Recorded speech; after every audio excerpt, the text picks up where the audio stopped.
Good evening, I'm Alan Martin. And I'm Elizabeth Cook. We're going to begin with a racial discrimination lawsuit against Google. A former employee says she was hired to recruit minority employees. The KPIX 5's Kiet Do reports she claims many are steered into lower paying jobs. The lead plaintiff in this case is a black woman by the name of April Curley, and she did not pull any punches, saying Google has caused egregious harm to black communities and that her own job as a diversity recruiter was all just a marketing ploy.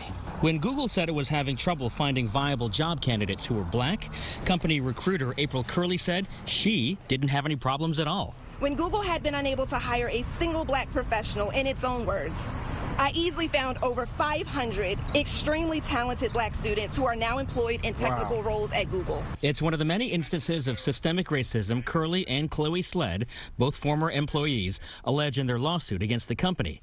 The suit says black candidates were hazed during interviews and were asked level inappropriate questions designed to embarrass them. According to the suit, black candidates were not googly enough, a plain dog whistle for race discrimination. Curley said she'd been writing a draft of recommended changes to the company's recruiting practices.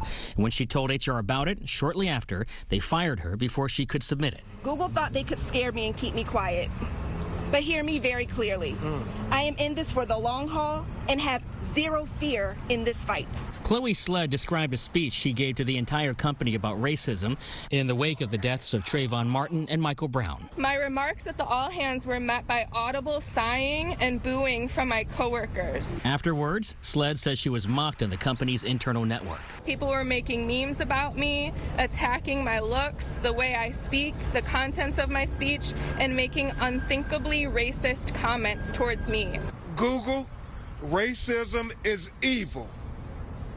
You have an opportunity not just to proclaim what your core values are, but to live your core values. Be willing to listen to people, hear what some of the issues are, and start making endemic change. Don Hyder is the head of the Markla Center for Applied Ethics at Santa Clara University and says changing any corporate culture is a painful process that takes years. So that when you hire new folks from different backgrounds, they feel welcome and they feel included and they feel like they have a stake in your venture.